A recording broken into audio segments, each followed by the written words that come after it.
right, you assholes.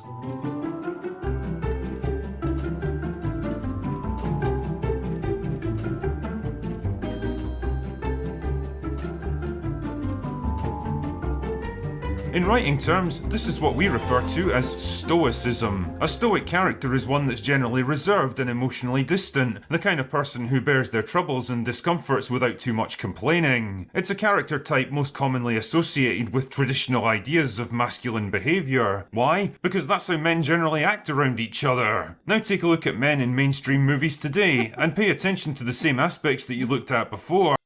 Okay, yeah. Who's that shoulder?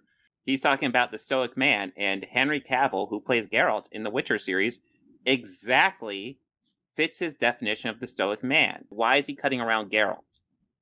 Because Geralt would destroy his argument. Such weird examples he's using. Also, the one from Rings of Power, right? That one, like, random person in Numenor who's, like, barely even a character, rather than, like, what's, like, the dad of Isildur called? Like, Elendil or something? Who's literally like the Stoic, the Stoic leader of all of Numenor. Yeah, those go against his argument. The death of the Stoic man. Pick out any random selection of mainstream movies that are more than 10 or 15 years old and give them a watch. Now pay particular attention to the men in those movies. Watch how they act. Sorry, did he just say the Stoic man with an image of Mel Gibson from Lethal Weapon on the screen at the same time? Oh, what do you want to hear, man? Do you want to hear that sometimes I think about eating a bullet? Well, I do. I even got a special one for the occasion with a hollow point. Look. Make sure it blows the back of my goddamn head out. Do the job right. Every single day I wake up and I think of a reason not to do it. Every single day. The problem with, like, men just being stoic, you know, like this, he mentions about, like not expressing themselves a lot, like this is exactly the same stuff we've been dealing with like Andrew Tate's and stuff, you know, this whole that men should not express emotions, you know, men should be stoic, they should be leaders, you know, they should take in all the pain just so that they can care for other, like, this is what breeds just harmful fucking, and I don't want to say toxic masculinity, you know, but that's the word. Trope number 1, the death of the Stoic man. Go ahead, pal. Be my guest. You shouldn't tempt me, man. Put it in your mouth. Under the chin. Yeah, under the chin. Pick out any random selection of mainstream movies that are more than 10 or 15 years old. Pay particular attention to the men in those movies. Watch how they act. Ow! Hey, you want to see crazy? I'll tell you. Or how about Rocky Balboa, the ultimate underdog and symbol of scrappy, determined optimism? A man who fought his way to the top through sheer determination and willpower, taking down men bigger and stronger than himself through sheer and showing no emotion. Yo, Adrian! I did it! Rocky was famously a guy with zero emotion. I don't believe in myself no more, don't you understand? Ever. What are you putting me through, Adrian? Ever. Yeah. I'm afraid! Alright? Then you get to something like Creed, where he's portrayed as a sad, lonely old man who's given up on life. A man who isn't...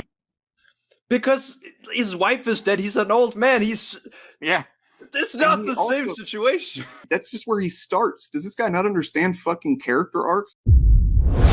Let's rattle off some examples of these fucking hyper-emotional, piss baby, fucking fragile men in movies these days, right? Like Perp is saying here, John Wick. More like John Bitch, you know? Yeah.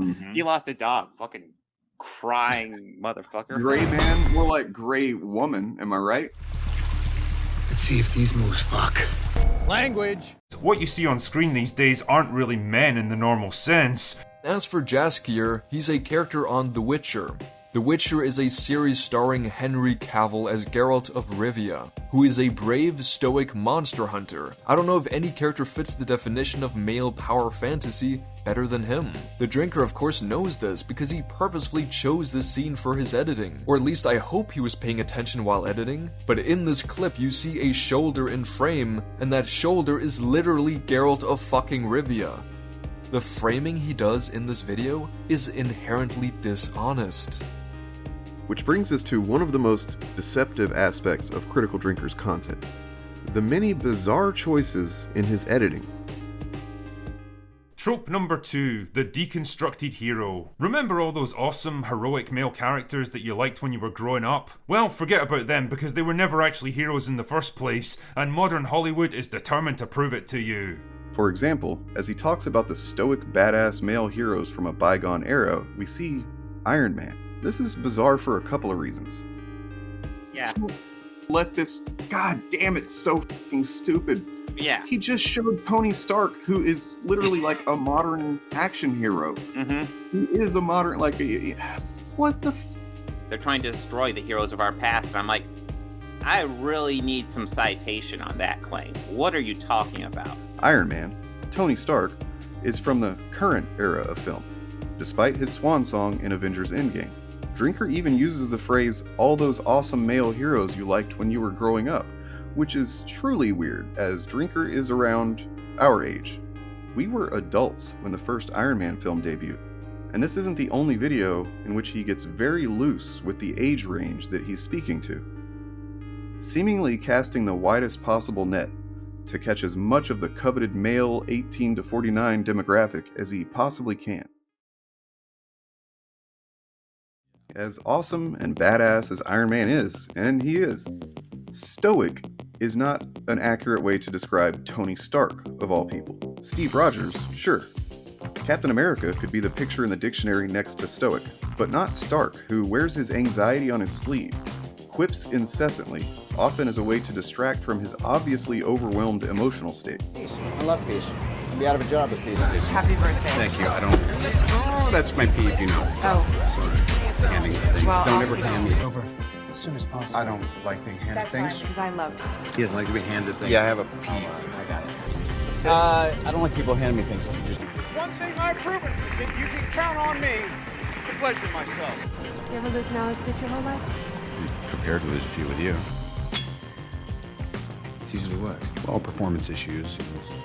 Not uncommon. 1 out of 5. And you have to wear your hobby in the living room? Just breaking it in, you know, it's always a little pinchy in the gooey bag at first, so. They're less likely to admit to personal weaknesses, insecurity, and emotional fragility. Iron Man 3 is literally about Tony having panic attacks and breaking down after the traumatic alien invasion of the Avengers film. How did you get out of the wormhole? Wait a minute. Sorry. Suit. My diagnosis is that you've experienced a severe anxiety attack. Hey, I admit it. My fault. I'm a piping hot mess. Nothing's been the same since New York. You experience things, and then they're over, and you still can't explain them. Gods, aliens, other dimensions. I'm just a man in a can. They're less likely to admit to personal weaknesses, insecurity, and emotional fragility. I didn't even mention New York. Right, and then you just said it by name while denying having said it. Just breathe. They coming back? The aliens? Maybe. Can you stop? Remember I told you that I have an anxiety issue? Does this subject make you edgy? Yeah, a little bit. Want me to stop? You want me to Remember stop? when I said to stop doing that? I swear to you, you're gonna freak me out. Oh man, you did it, didn't you? You happy now? They're less likely to admit to personal weaknesses, insecurity, and emotional fragility. What we needed was a pseudo armor around the world. Remember that? Whether it impacted our precious freedoms or not. That's what I said we'd lose. You said, we'll do that together too. We lost, and you weren't there. But that's what we do, right? Our best work after the fact. What are the Avengers? We're the Avengers, not the pre-Vengers. Okay. We need you. You're new blood. A bunch of tired old mules. I got nothing for you, Cap. I got no coordinates, no clues, no strategies, no options, zero, zip, nada. No trust. Liar. The fact that he's included in this part basically renders Drinker's entire criticism of men in modern film moot. Stark having panic attacks, being overly quippy, and wearing his feelings on his face didn't prevent Drinker from considering him a badass male hero. Men can be both. Something prevents Drinker from seeing Tony Stark for what he is. A nuanced, multifaceted hero who can be overwhelmed and rambling out of panic, or stoic, determined, and extremely competent, depending on context, like the situation and what the character is going through at the time.